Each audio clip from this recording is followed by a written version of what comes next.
Good morning সবাইকে। তোমরা সবাই কেমন আছো? আশা করি অনেক অনেক সুস্থ আছো। তো দেখো সকালবেলায় আমি সব কাজ করছি। তো দেখো কত রৌদ্রের মধ্যে বসে কাজ করতে হয়। তো এর জন্য আমি এদিকে একটু একটা সুতো বেঁধে আমি একটা প্লাস্টিকের বস্তা বেঁধে দিয়েছি, যাতে আমার মাথায় রৌদ্রটা না লাগে। তো সকাল সকালেই দেখো এত রৌদ্র থাকে। তো সব আমি কাজকর্ম করে নিচ্ছি। আর তো আমি এই ঝুড়িটাতে এইভাবে বাসনগুলো রাখি, তারপর সব বাসনগুলোর থেকে জল ঝরে পড়ে, তারপরেই আমি আলাদা করে রাখি। তো এভাবেই কাজ করি। আর জানো তো কল দিয়ে না অনেক গুঁড়ি গুঁড়ি কালো কালো কী ওগুলো বের হয়। তো এর জন্য আমি একটা কলের মাথায় কাপড় বেঁধে দিয়েছি। তো দেখি কাপড়টাও কালো হয়ে গেছে। তো জল তুলে রাখি রান্নার জন্য। তো না হলে কখন জল থাকবে না বা কারেন্ট থাকবে না, খুব সমস্যা হবে।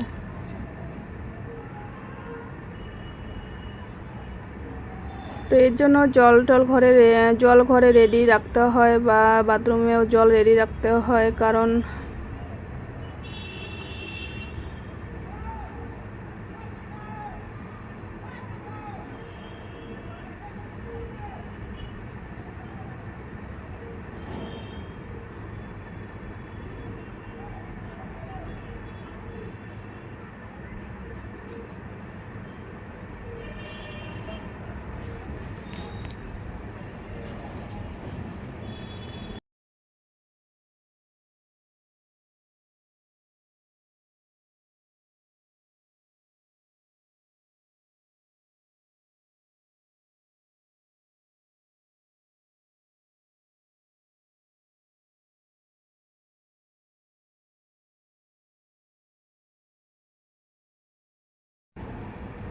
তো দেখো আমি রুটি চিনি দিয়ে ভেজেছি, দুটো ভাজতে চেয়েছি না, তিনটা ভাজলাম। তো অর্ঘের যেন পেটটা ভরে।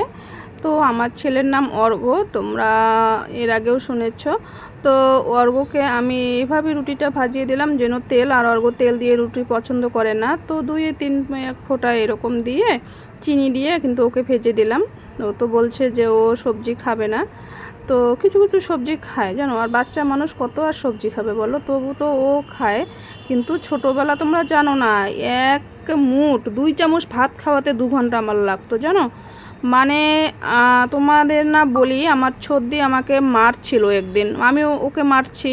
তো সর্দি আমাকে মারছে, ও খাওয়া নিয়ে ক্লাস 4 থেকে অর্ঘ খাওয়াটা থেকে আমাকে বাঁচিয়েছে। তো আর এত কাল, মানে আমি আমি যখন গ্রামের দিকে যাই, তখন আমি পাশের বাড়ির ভাই ঠাই কে কে আছে ভাসতে সবাইকে ডেকে নিয়ে আসি ওকে একটু খাওয়ানোর জন্য, ওকে 1 চামচ খাবার খাওয়ানোর জন্য জানো। তো এখন আবার খাওয়া নিয়ে কোনো সমস্যা নাই। তো ও যতটা ওর দরকার ও ততটাই খায়। তো দেখো আমি রুটিগুলো ভেজে নিচ্ছি, রুটিগুলো ভেজে আমি এখানে রাখবো। তো তাহলে একটু গরম গরম থাকবে।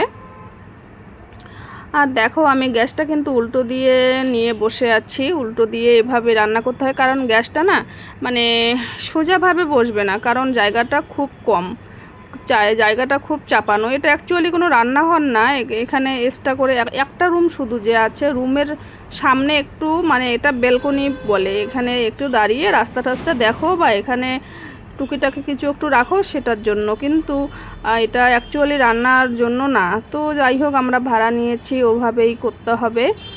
তো যেহেতু ভাড়া নিয়ে ফেলছি, তো এখানে এভাবে আমি রান্না করি, উল্টো দিকে ঘাটানাড়া করি, উল্টো দিকে এখানে মাঠার গালানো খুব কষ্ট। তো যাই হোক, এখানে আমার দেখো রুটিগুলো আর হয়েই গেছে।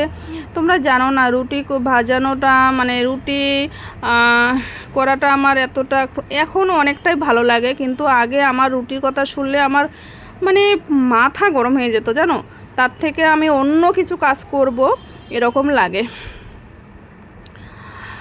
তো দেখো আমার রুটি করা হয়ে গেছে, আর এদিকে আমি কুমড়োটা কাটছি। তো তোমাদের দেখাচ্ছি যে কুমড়োটা কত চকচকে করছে, বা একটুকু কোনো পচা নেই। এই কুমড়ো তো হলো দিদির বাড়ির, ওদের খেতে হয়েছে। তো ওদের আলুর জমিতে আবার কুমড়ো লাগিয়েছে, ওখানে কুমড়োগুলো আবার ফটাফট হয়ে গেছে জানো তো। তাহলে কত ভালো লাগে দেখো, গ্রামের না এইসব জিনিস খুবই ভালো লাগে। কিন্তু আমরা এখানে যে এত মানে চাপা চিপি করে থাকি, আর ওই গ্রাম থেকে যদি যাই তাহলে ওখান থেকে একটু জিনিস নিয়ে আসি আর সমস্ত কিছু কিনে খাই। এই যে দেখো, তো কেনা কথা বললেও খুব ভুল হবে, আমি বেশি টোটালটাই বাপের বাড়ির উপর নির্ভর করি। আমার খুবই নিম্নতম মানে নিম্নতম খুবই চলার মতো, আর বাকিটা ওদিক থেকেই নিয়ে আমার সংসার। তো কুমড়োটা দেখো একটুকুও পচা নেই। তো আমি তোমাদের কি বললাম বলো তো, কুমড়োটা না আমি ফালি করেই দেখালাম না, আমি ভাবছি ভিডিও আমি অন করেছি। তো আমার আফসোস লাগলো যে কুমড়োটা আমি কিভাবে ফালি করব দেখো। আর জানো তো আমি না বটি ছাড়া কাটতে পারি না, বটি দিয়ে আমার খুব অভ্যাস। আর আমাদের অনেকে দিদি মাটা কিন্তু বটি দিয়ে পারে না, ওরা বড় মাছ কাটা বা বড় কুমড়ো ফালি করা ছাড়া ওরা সবজি কোনো রকমই কাটতে পারে না বটি দিয়ে। আর আমি কি বলো তো, আমি না ফার্স্ট টু লাস্ট আমি বটি ছাড়া পারি না। আমাকে যদি ওরা কাটারি দেয় আমি পারি না। তো আমি সব কিছুই বটি দিয়েই করি। আর বটিটা জানো তো, বটিটা না আমাকে বাবা বানিয়ে দিয়েছে। তো দুটো বটি বানিয়েছে, একটা বটি হচ্ছে মায়ের জন্য, ওদেরটা আরও বড় জানো তো, শাল কাঠ দিয়ে আরও বড়। আর আমারটা একটু ছোট, শাল কাঠ দিয়ে একটু ছোট। আর পুরা এত মজবুত তো বটিটা তোমার জানো না।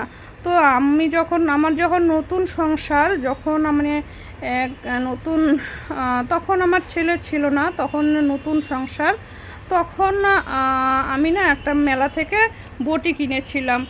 তো বটিটা 60 টাকা দাম, 60 টাকা না কত যেন দাম নিয়েছিল। তো বটিটার ওই মানে স্ট্যান্ড ভেঙে গেছে বুঝছো। ওই মেলায় যে বটিগুলো পাওয়া যায় না, দুই পাশে ঠ্যাঙের মতো থাকে, তো ওই বটিটা দিয়ে আমি বুঝি 1 মাসেই 2 মাসেই কাজ করতে পারি নাই বুঝছো।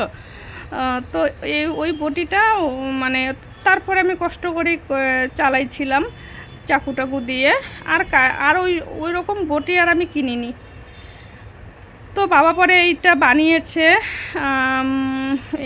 লোহা বানানোর কাকুগুলোর কাছ থেকে বানিয়ে দিয়েছে। দেখো কত বটিটা মানে শক্ত না বলো। তারপর দেখো আমার সবজি কাটাও হয়ে গেল তোমাদের সঙ্গে গল্প করতে করতে। তো রুটি করে রেখেছে, তো আর এদিকে দেখো সবজিটা করেছে। তো আর আমি সকালবেলায় সব কাজ করে যে ফ্রেশ হয়েছি, কিন্তু আমি কিন্তু স্নানটা করিনি। কেন করিনি বলো তো, আমি মশারিটা না ভিজিয়ে রেখেছি, কারণ মশারিটা এত নোংরা হয়েছে। তোমাদের কি বলবো বলো, আমি না এখন কি করতে চাই বলো তো, আমি দূরে কোথাও ভাড়া যেতে চাই, মানে যেখানে খুব ঠান্ডা পরিবেশ, মানে কোনো গাড়ি ঠাড়ি থাকবে না, নর্মাল মানে মানে অনেক ভিতর জায়গায় যেতে চাই আমি। এই রাস্তায় জানো তো, এই যে দরজা খুলে রান্না করতেছি, 2 রাস্তার সমস্ত ধুলোগুলো কিন্তু এসে এসে পড়তেছে। তো জানালা না খুলে তো রান্না করাও যায় না। আর এত গরম, এত রৌদ্র, তো ঘরে থাকাই যায় না। রুমটুকু আমার খুব ছোট, তো রুমটুকু খুব ছোট। আর হচ্ছে কি বলো তো, মানে কি হয় বলো তো, এত রৌদ্র না, মনে হয় শরীরের মধ্যে মনে হয় ঝাল মেখেছি এরকম লাগছে। তো এখন দেখো স্কুল ছুটি, 1-1.5 মাস স্কুল ছুটি বাচ্চাগুলোর। তো আমার ছেলে স্কুলে বুঝে যতটুকু গরম না পেতো, এই ঘরে থেকে এতটা গরম পাচ্ছে, সারাদিন ঘরে থাকছে ও। তো দেখো আমার সবজি হয়ে গেল।